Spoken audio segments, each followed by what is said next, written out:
Good morning, everybody. How are you? This is Trisha Tate. I am CEO of FinCore. We're a fractional CFO services company, and I'm author of Dancing with Numbers, Grow a Financially Healthy Business, and Choreograph the Life That You Want. And this morning we have Gwen Whiting. She's CEO of the Phil, to help us talk about normalizing conversations around money. That is the goal and purpose of this LinkedIn Live series, Dancing with Numbers. When I was writing the book, one of the most interesting parts of writing it was interviewing business owners and hearing about their journey through growing, evolving, and in some cases, exiting their businesses. And this is the conversation we are going to go in today. And so I want to thank Gwen Whiting for joining us here. She is, like I said, CEO of the Phil and former founder of the Phil and former founder of Laundress. So, welcome, Gwen. Please tell the audience a little bit more about you and about your company. Yeah, I just said I don't use a CEO term. I don't do C-suite. I am through and through a founder. That even that is an interesting conversation because I remember early on in my business, I had like a bit of a struggle with saying CEO. I said principal, I said founder, but Yeah, yeah, if you could share more about that, that would be wonderful. I just never resonated with the term. I am a creator and a founder, and that's where I am comfortable owning. Awesome. So with that, I started over 20 years ago with my first brand, The Laundress. This was, I feel it's very necessary to timestamp. This was in 2002 when I came up with the idea that I needed a laundry and fabric care solution that was different than dry cleaning and Tide and Woolite. I had a fiber science apparel design background. I was working at Ralph Lauren in design, Hmm. and all of my they were investment pieces. $100 jeans was a big investment for Yes. me, and I wanted that to last. And I knew that my label that said dry clean or dry clean only was not accurate with my background. I knew that many of these textiles and fibers were washable, such as wool and silk and synthetics. But our product landscape and our cleaning landscape was not really oriented toward the proper care of these textiles. So I decided to, in my mid 20s, to take on a $13 billion cleaning industry with $100,000 SBA loan.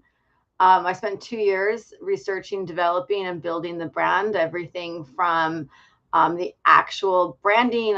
Filed my own trademarks, um, wrote all my copy, did all my formulas, everything. There was like not a single sort of outside thing. And Trish, I think you'll appreciate that I also had a 30 plus page business plan. So everything was completely thought of in advance. This isn't the era of like a 3 pager uh, pitch deck. This is Right. completely thoroughly thought out. Um, and with that is how I secured $100,000 SBA loan. Fast forward 17 years later, I sold the brand to Unilever. That is amazing. So when you told me about how you started the business, right? I think a lot of people who are starting their business come into it with the mindset of like Shark Tank, right? I'm just gonna have a great idea, and Shark Tank somebody's gonna didn't throw exist money. in 2004. Right. In 2004, everyone was like, "Oh, all you need to do is get on Oprah, and then you'll be an instant success." It's Right. like, okay, Right. thanks for your help. Like the influencer effect, right? We're talking Exactly. about a time when like social media wasn't huge. Everybody didn't have the benefit of that, There and was you not. had to have a real operating plan in Yeah, order to prove that they're going to get some level of return, or you're going to be able to pay the SBA loan. So you then turn the $100,000 SBA loan Yes. into reportedly a company that sold for around $100 million, which is phenomenal and amazing, and applause to you. Now, tell me, how are you growing that business differently or the same? Growing the fill differently or Mhm. the same as the laundress? Oh my gosh, it's a completely different world. Mhm. Um, I I I think it'll be interesting to you that my SBA loan was guaranteed by my 401k. Wow. That So was you my risked it all. collateral, Right. which I responsibly contributed to as my like 4 years of employment. Um, and and then after the SBA loan dried up, which was very quickly as an inventory based business, Right. the money went all towards inventory.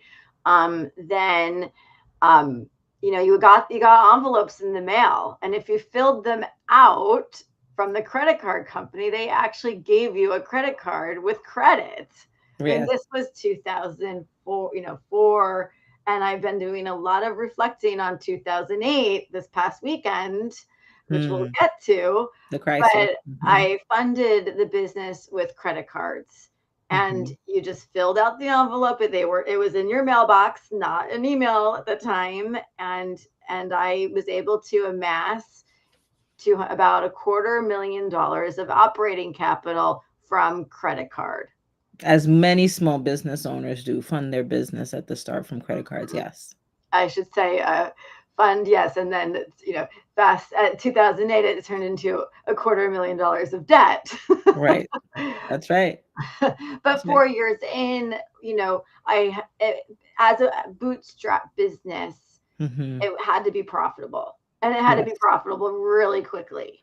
So all of those decision making, every decision was oriented towards what are we going to get the most value out of this decision, which retailers to sell to that will Mhm. pay us on time, that will build Mhm. our business. I actually had a conversation last night about, oh, I'm in these retailers, but they don't pay me and they owe me so much money. And I was like, yeah, Mhm. well, I had to make these decisions that I couldn't afford to do business with those people. Um, Really smart. Really smart. Ground us a little bit in the laundress, because we're bringing up both companies and they're sure. very different. But Yes. ground us a little bit and just tell us, with the laundress, what was the problem you were solving? Who was your customer? And what was the actual offering? And then juxtapose that to the fill. Sure. What is the problem you're solving? Who is the customer? And what is the offering? So I really created this category. It was Mm, specialty cleaning. Um, mm, I started in laundry and fabric care. That's my core and that's my soul. I eventually added home cleaning, but it was better, is like better for you. It was eco-friendly, it was plant-based, it was the best. And at the time, the idea, and still to this day, that if it is eco, that it doesn't work as well. And it was actually the opposite for my brand and for my product, that the plant derived ingredients were the best ingredients, but the big companies aren't using it because they're more expensive. And I built my brand and my ethos around a luxury idea. I worked at Ralph Lauren. I understood luxury goods, luxury products. And yes, they're more expensive, but they're made with better ingredients. They're made with better materials. They're made with craftsmanship. There's a lot, it is more expensive for a reason. And those were the principles that I built the laundress on. And those are my core principles. Um, I believe in value and efficacy, and really providing a premium experience. Um, so everyone has dirty laundry. it as a reality. And I was offering another alternative, another solution for better care. And clothing is very personal, and it doesn't matter how expensive it is. It is personal. It's personal to you. It's personal to me. It's part of your life. It's, you're in your textiles or in your bedding and your clothes for 99% of your day, and it is important what you're putting on your body, and that ultimately transcends to what you're cleaning with. um, so I was really providing a solution. A big crux of my business was actually educating customers and empowering them how to clean better, how to get stains out, how to hand wash, how that, that you can wash this sweater and I'm going to hold your hand, the way through it. So it was a very slow, organic build. It wasn't like, oh, from 100,000 to 100 million. It was 17 years. Like, this was a heart and soul enterprise of caring and growing organically year over year to get to that number. It's not Shark Tank, quick win, raise money, exit, woo. It was a real labor of love. And so just finding the customer and bringing them into the brand, having them understand, and I like never had one single return the entire time because everyone saw the value, everyone understood that they had good results, and everyone loved the experience. So that And was because you grew up, and because you basically grew up experience wise in retail, you understood fabrics and textiles and what they needed to be clean, but you also understood what people wanted wanted in that. And yeah, so and making who it was your, like, your target customer? yeah, and making an everyday chore much more luxurious. It's like there are people who love laundry, and then there are people who loathe it. But Yeah. like, I really bridged the gap of like, wow, this is amazing. Like, even my husband's commenting on how great the clothes smell. Like things like that, where you're bringing in a better experience into the everyday at a very nominal price increase. I mean, the price per load between a Tide and me was like very nominal. It wasn't. It was Mhm. attainable. Um, and and the laundress was very fragrance driven. So it was, I was like the first person to put fine fragrance into a cleaning product, not like this like generic CPG like weird stuff. And because I was a single brand making all the products, I had a cohesive scent experience. So it was really, changing things.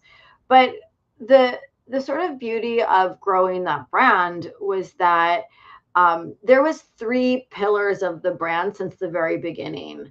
And again, I was like creating a category. E-commerce in 2004, Jeff Bezos was still selling books. Like, it was not, online shopping was not a thing. The fact that I told people I was going to ship liter bottles of liquid, people were like, that's not done. This is like unheard of, so really pushing all the norms. I didn't come from following the rules. Like, I didn't come from CPG. I didn't come from any of this. So I didn't follow any rules because I didn't know the rules. And if I did know the rules, I thought they were stupid. Like, it was stupid to fill a bottle of detergent at your grocery store with 80% water and just have this giant container. That to me was stupid. So I took all the water out and made a concentrate. So all of these things, you know, not playing any rules, you make your own, that to me made a lot more sense. Um, but the three parts of the business, which was selling online on the Mhm. website very early on, trying to reach, everyone possible, because I wasn't in mass distribution. I wasn't in a big department store chain. I wasn't in a grocery store chain. Right. So how can I service? And this was, periodicals were king. The Real Simple Reader, the Martha Stewart Reader, these were people's like Bibles that they got once a month and read them Right. religiously. And Right. for me to explain how to wash a sweater with my cashmere shampoo, that's how I found my customers. Um, so So that you so you were saying that you created the category, you leveraged a channel that wasn't super popular at the Or time, not, kind which of not was like growing. Let's say right growing. growing, which is e-commerce. Hmm. And what is the third thing that And you then the think third really was grew the international. business? You went to International international. from the very So beginning. so with those three things said, right? Your measure of success and performance in the business, were there any particular metrics that you looked at or numbers to measure success essentially in those ways? Well, they had different profitability metrics. Obviously, my direct to consumer was the most profitable. My international was the most discounted. But my international put big orders in and shipped out in bulk. So it was, and it's an inventory base. So you have to pay to produce, and then you have to collect. So, and then there's a lead time between production. I mean, luckily everything was domestically produced, very locally, but there's still a lead time. So you're always ebbing and flowing with your inventory, with your purchase orders, with your collectibles, moving inventory responsibly. Like, I nitpicked every single purchase order because I knew like the traction and your growth and like what's selling more, of how to produce accordingly, and really really micromanaging all of those numbers so that you had the inventory when you needed it. And managing that flow with the cash flow of, obviously, direct to consumer was collected right away, international was collected later. um, I've touched base on wholesale, which was the US wholesale business to small retailers and stores. I only took credit cards and checks and like COD, remember that? Payments. Wow. I Checks. was like, No checks. one uses checks. Yeah. Well, Credit card. You were using credit cards and checks for what? International? no, for US business. For US business. Yeah, so I So never gave payment terms. I was like, I can't afford to give you a payment term. You want the goods, you pay.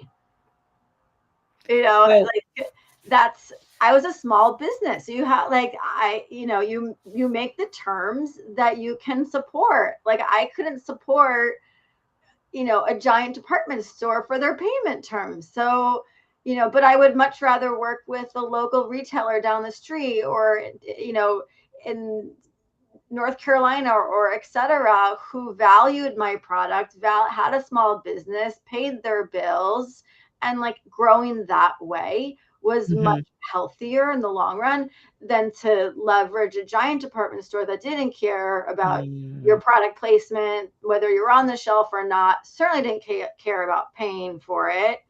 I mean, and these lessons are very cyclical. Like right now, the Saks Fifth Avenue owes like a lot of money to a lot mm. of people. And like, and the Container Store was one of my best clients. They just filed chapter 11. Like, you have to be mindful growing your business of who you're going to expose yourself to. Yeah. So in the different channels, so you're selling direct to consumer through some private retailers, small and mid-size.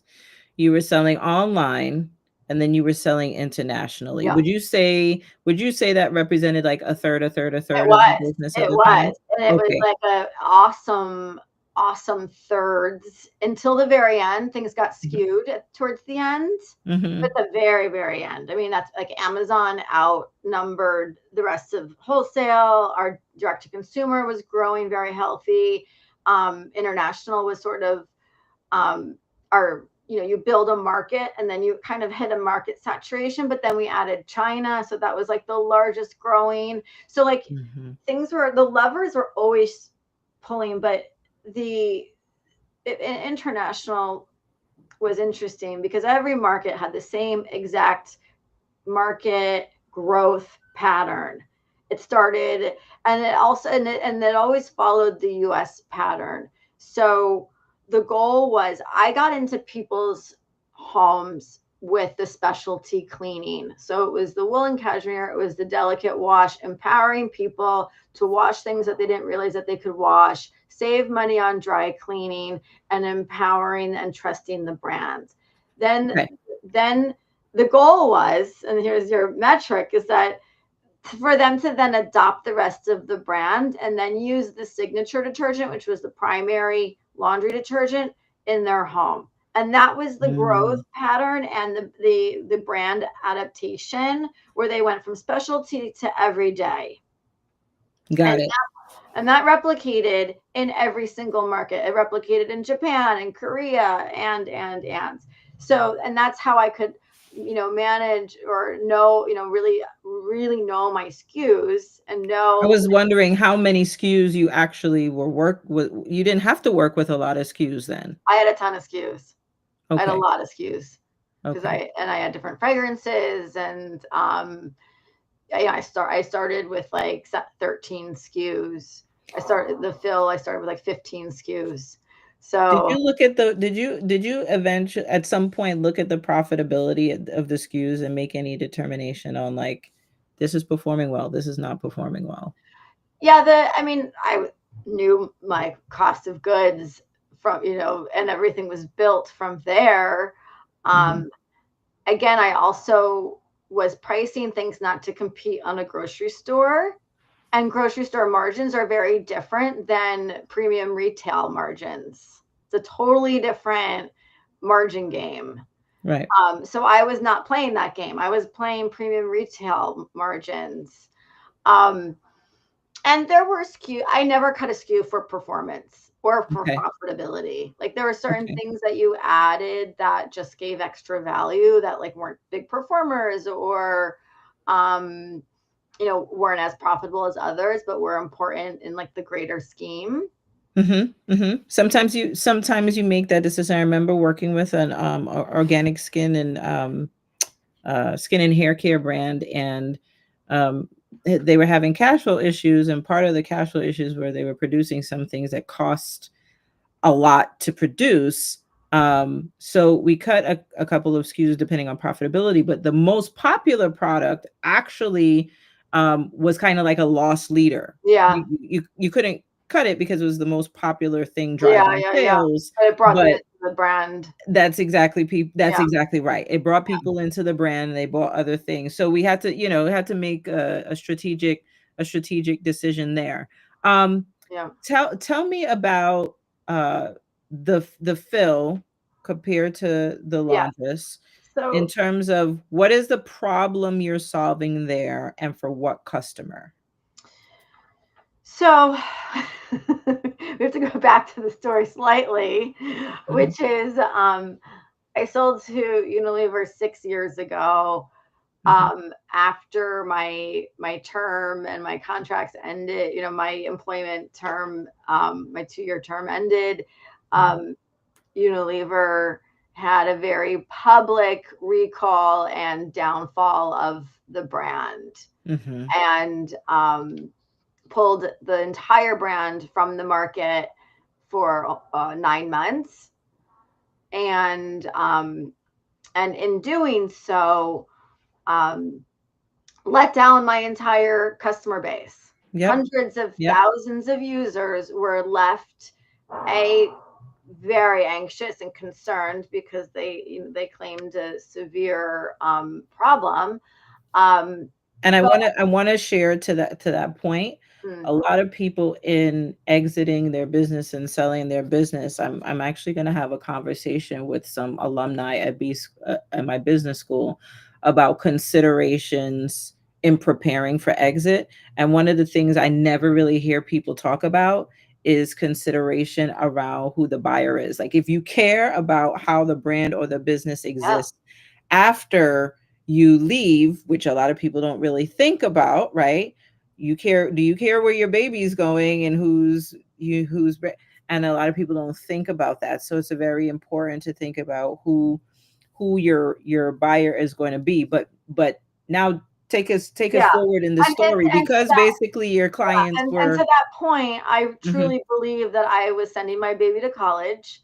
She mhm, was going to be in great hands, mm, and honestly, I truly, my exit wasn't like for my big win and payout. mhm, My exit was because I truly believed that my baby was going to outgrow me, Mhm. needed someone bigger and better to Mhm. like take her to the next level and Mhm.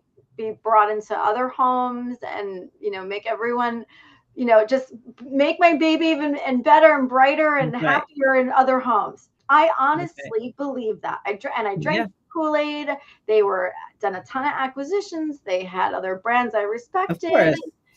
Of course. Unfortunately, the Kool-Aid was bad. Of course. Of course. I got that, and people could read about it if Yeah, that you now, can read about but it. There you have it. Right. now you had customers that were High no and longer bright. Yeah, satisfied, gone. and you felt committed to the customers from our Absolutely. conversation before this. You felt committed to the customers given your ethos. Absolutely. So you I created something else. I took my customers very seriously. I mean, they're my people. That's like the core Yes, of my business. That was my why. It's why I did this for 17 years. I that's love right. making, solutions and bringing solutions into people's home. I take that very personally. Of course. Um, and letting down my community, all of my customers, not to mention the destruction on my business partners and factories that Mhm. Unilever caused and really, really impacted negatively all these Mhm. relationships and businesses that built on the heels of the Laundress growing. Right. Their businesses grew. They invested early on. They were getting their returns that were due to them for their hard work. So it was devastating. Mhm. So fast forward, I waited to see what was going to happen, and as I expected, my brand never came back from the recall and doesn't exist. I mean, it exists, but it's not what I built, and it's not serving customers how I did. Um, and so I was unwilling to let down my people, and I never wanted to go back into the laundry room. I was done. I did it. I made this incredible brand and all these incredible products, but um people were reaching out to me asking me like what to do, what to use, and I had to do it. I had to come back and just for the core purpose of serving the clients that were let down and depended on me, and I needed to fulfill that promise that I made and that I did all those years. So fast forward to the fill, um, and the fill has a lot of meanings.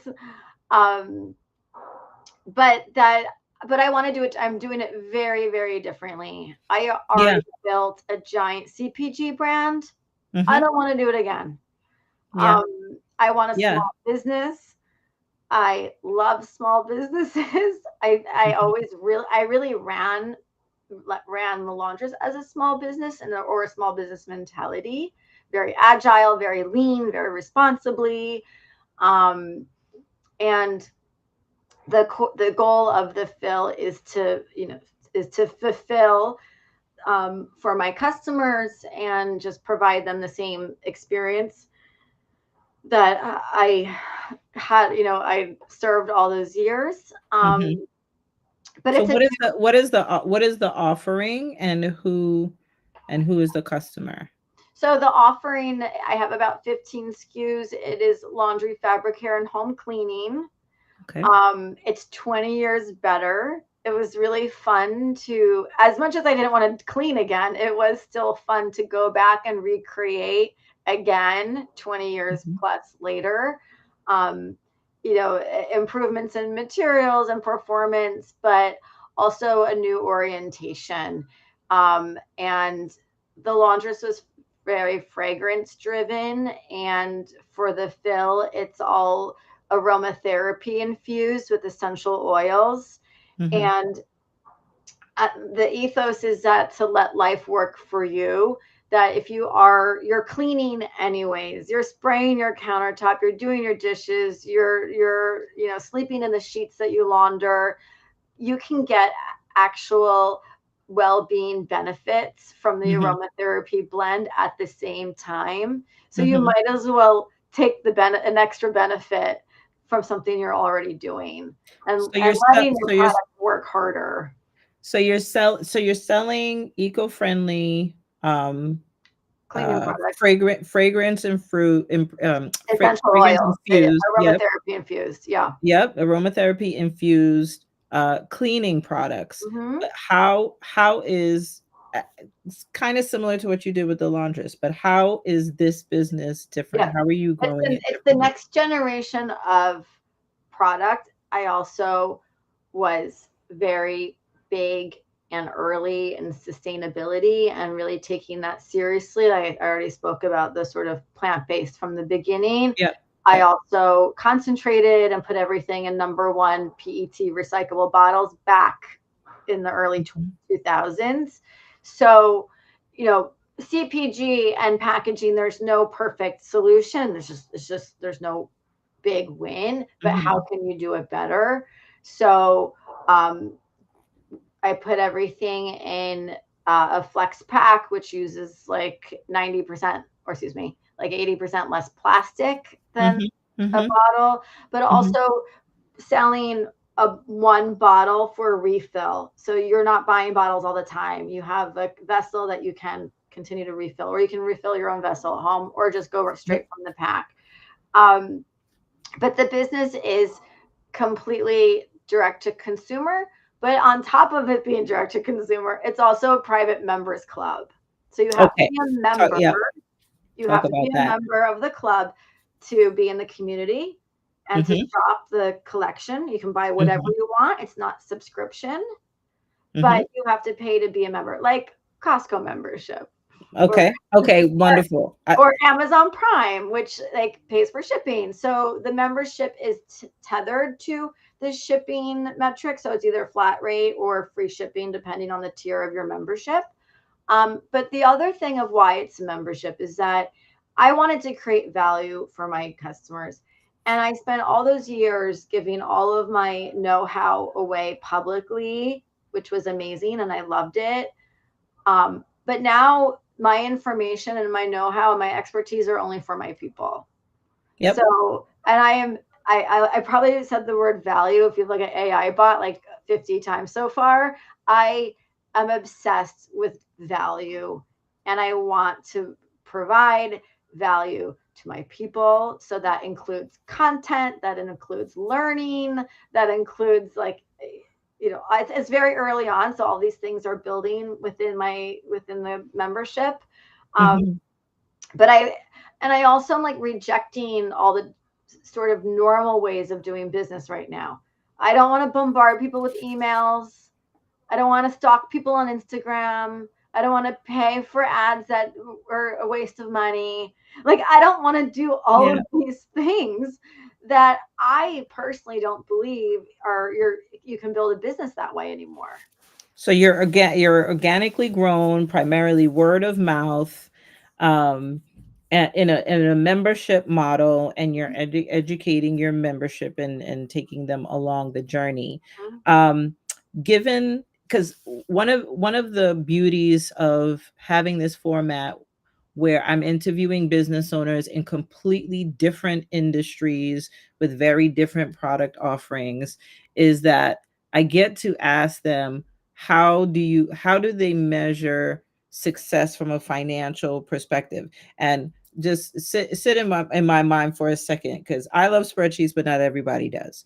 And when I look at the financials of a business, the financial reports are the same from business to business, but the inputs, the drivers, the things that drive profit, the things that make you more cash, the things that make the business more valuable is very different business to business. It Mhm. could be a financial metric, it could be a people metric, it could be a sales metric. So I am curious, what are the metrics, financial, people, sales, whatever, that are important to you that help you measure success while you were growing the fill?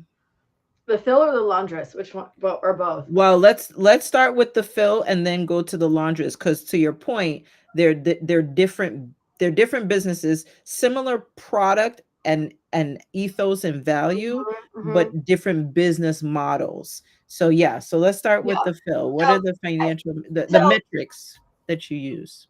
I, it's sort of like so again, I'm going to reverse the order because it's a little easier to Okay. build on the past. Okay. Um, the metric for the laundress was, growing the business organically and really leaning on those three different parts of the business, those three different pillars, Mm-hmm. um, growing each of them responsibly. And, so like for the international is like, okay, what's the next market to build? Or, feeding that market so that you could transition from the novelty to the adopting the full brand, which was like bigger SKU penetration and then users and numbers. Um, in those markets also we grew to having retail, so a store in Japan, a store in Korea, and I actually had international stores before I had a store in the US. The US Oh, wow. store came at the very end, and that was a big goal. um, but I refused to compromise on anything with the business because to keep, and I very strongly believe about keeping the integrity of the business. Like if you sell out or you just take an order just for the purpose of the money, you will lose. Um, that's just the way it is. And there Mm-hmm. was a couple of things that seeped through the door, and it proved itself out that it ended up in retailers that weren't what they were supposed to be. Like it will always come back to burn you for a quick cash grab. It's like that's the worst way to build. So I believe and really really protected the brand and had to make tough decisions to keep that, but the win paid off. um but there was a very specific triggers for nurturing the different markets, growing, expanding US wholesale responsibly with good partners and good stores, being in good company, Mm-hmm. um, saying no to certain retailers that weren't going to be profitable or worthwhile. Like I refused to ever sell to Bed Bath and Beyond. Mm-hmm. I was like, I'm just not, it's not worthwhile. I'm never going to be profitable here. It's like discounts and coupons. Because of their terms. Yeah. Yeah. And Okay. all of it, it was like, it was going to be a loss and it was Okay. just not worth it. Okay. But making these decisions, but what is worth it? Putting my energy somewhere else. Mm-hmm. Um, so, and the And this was all for the laundress. These are It's the all the metrics that laundress, you're and it talking was, about the and laundress. to grow and growing a business like a average 30% growth year over year is excellent. Mm-hmm. um and it's 17 years of year over year, like it gets Yeah. to the exit, it gets to the What finish. what are the what are the what are the average margins for sort of a product based business that where you're cleaning textiles and fabric? I mean, I I can't really answer that. Okay. My pricing was not traditional grocery. So like a Okay. traditional, I don't even like the margins are really small for grocery. Right. Okay. Um, it's it's like a different thing. Mm-hmm. Um, so and then reinvesting responsibly into the business. So, like I did like 3 websites that cost over hundreds of thousands of dollars. I mean, that's how much it costs to build a website then. Fast forward to 2025, you can build like a kid can build your website for if I, technically I Mm-hmm. should be able to, Right. but that the things that things costs are very different. But just because, so now it's really inexpensive to launch a business and you have like all this stuff that didn't exist, like Shopify didn't exist, payment gateways didn't exist, like all of these things, where the actual doing of business is less Mm-hmm. expensive and more accessible. But the So spend, now with the fill, then that means your profitability can it's be a better shift. and stronger. Yeah, so it just shifts. So you don't need all that money to invest in just infrastructure and getting live. Mm-hmm. Um, but for uh, starting businesses now, you feel this pressure that you've spent to Meta on ads or buying people or trying to, Right. so the spend shift, like I in 2004 there was, yeah, Facebook existed barely, but like there weren't Google ads, there weren't, it wasn't, you paid for PR or magazine Right. placements or maybe an Right. ad in a newspaper. Right. So the spend is still there, it's just shifted. Mm-hmm. But how I am building the fill, which again is like, I love a challenge. I love, maybe I'm a complete masochist, which is also true, but um, I am really challenging the model here. So my metric of success is Mm-hmm. is very different. I want to be successful, that I have a small business that's self-sustaining, meaning it can pay to keep her standing on her legs, um, but without, with keeping my integrity of my private membership and adding value, but also not paying for media and for ads. Like I don't need to outspend Unilever for to click my name. They're already paying for my name. Like that to me is like not worth it. Um, So from what you just said, your measure of success is your ability to grow a sustainable brand and to be in community with your people. mm, And I'm I'm sure that there are like sort of numbers tied to that, right? sure, How you know that you're accomplishing that. sure. So what are those numbers? Not the exact like what is the actual Yeah, I number mean, like I 4 have or 5 or like whatever percent, but what are yeah, so like I have the data a points? membership number that will Mhm. sustain, at least the expenses today. Yep. So those are sort of like the basic math principles. Mhm. Um, Yep. and but it's also, you know, right, I'm experimenting on a whole new level here, but I fundamentally know my business and I fundamentally know my customers. So to have fewer users, but Mhm. that are really users and passionate purchasers, so you have, your cycle is different. So you have a smaller amount of customers that are spending more money at a repeat level than a lot of customers buying one bottle at a time. Right. Right. I So totally get that. I it's totally get that. dancing with numbers in a different way. Um, and so as long as I can, keep bringing in and finding my customers and the people that value what I do and that really appreciate this for their lifestyle and for their home, that's my success metric, is finding as many people that want me to serve them that in that way. And probably repeating, making sure that they are Well, yeah, repeat I mean, it's a customers. consumable, so you keep washing every load.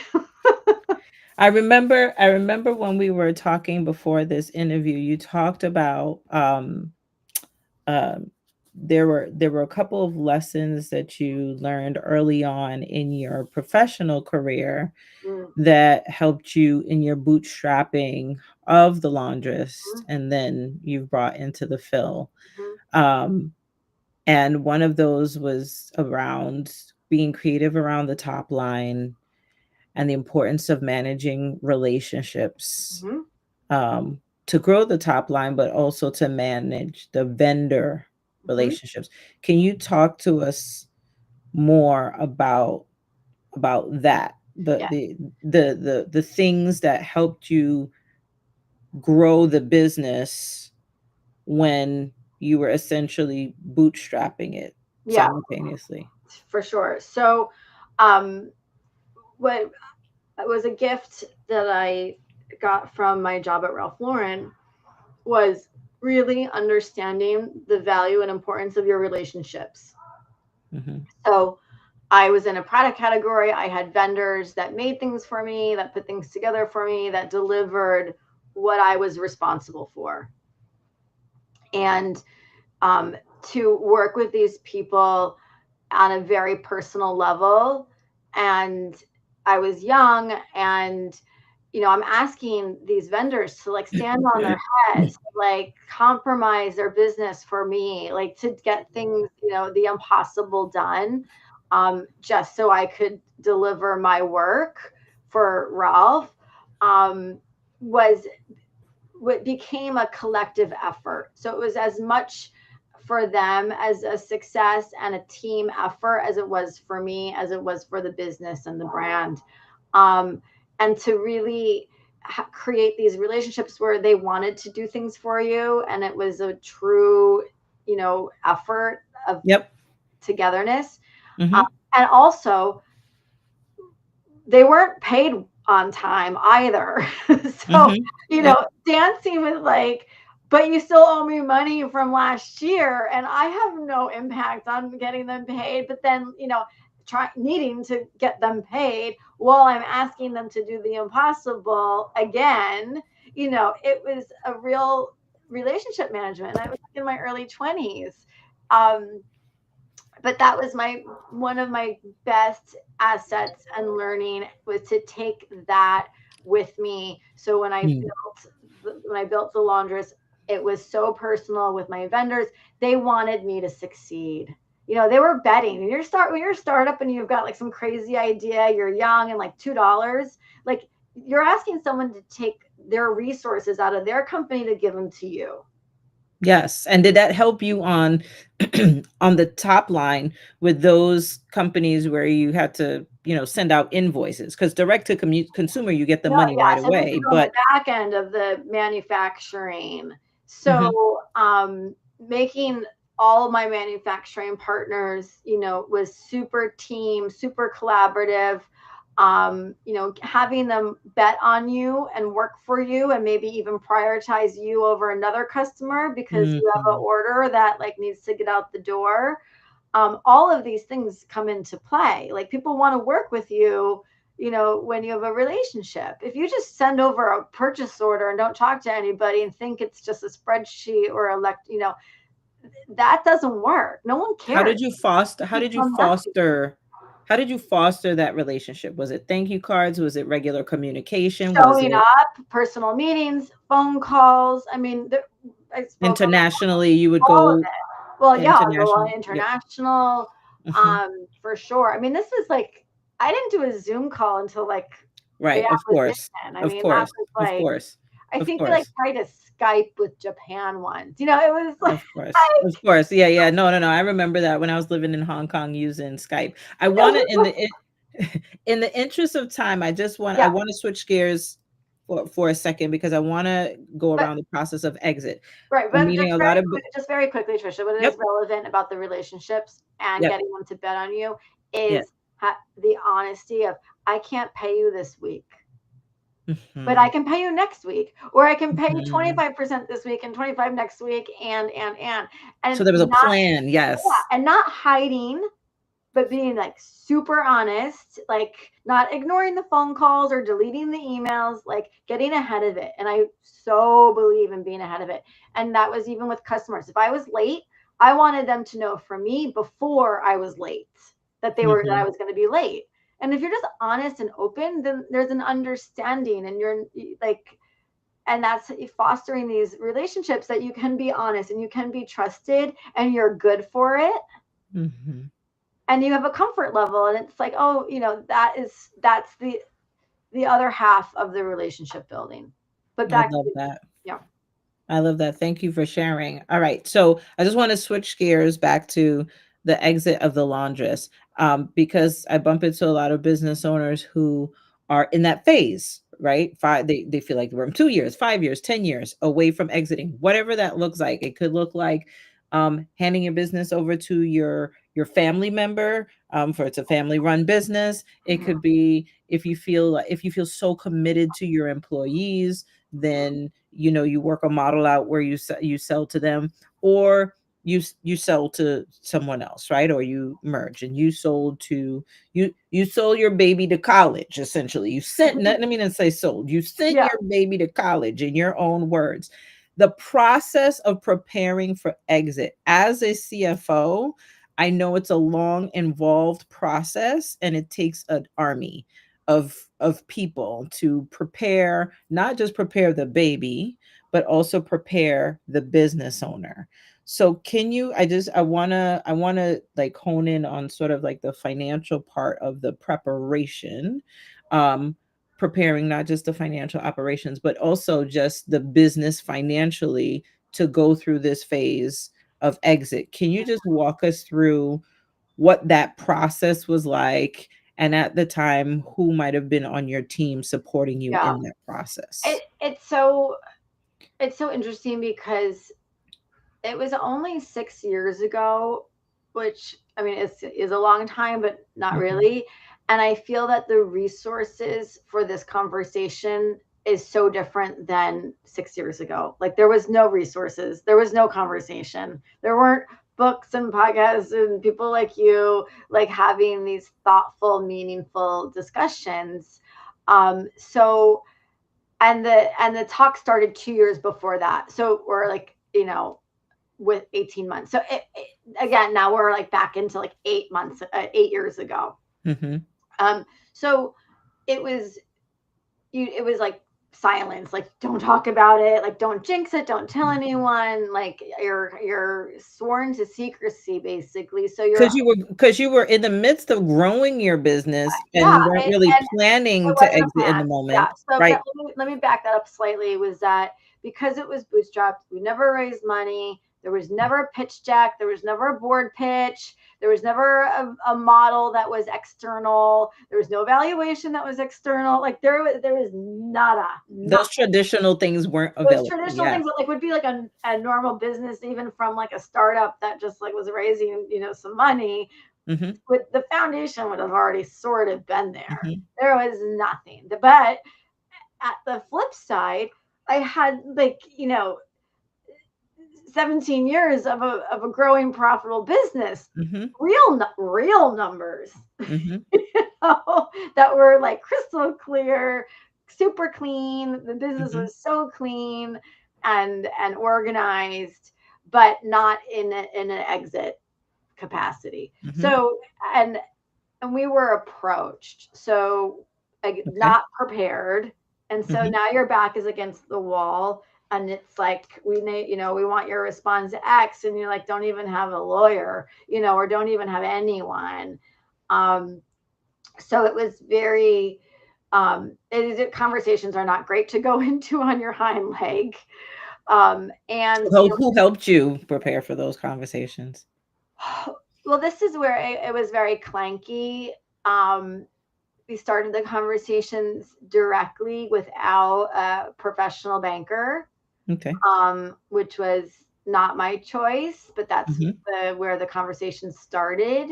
mhm, Um, and were very unsuccessful. mhm, Um, and it was very alarming mhm. to have these early conversations.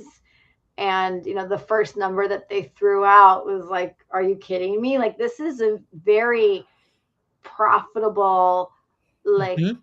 Was organized business, and not Mhm, have their number reflect our hard earned market and profitability. That was completely dismissed, and they're giving us a number that um, was similar to another acquisition from a completely unprofitable business.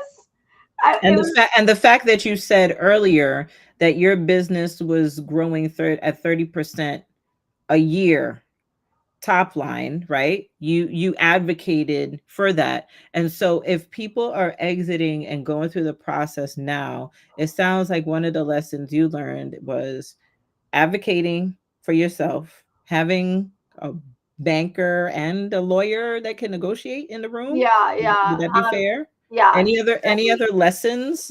Any other lessons like that that either you learned or you felt like you did well in the Yeah. So exit? um, eventually the banker came in, and she took control and like took.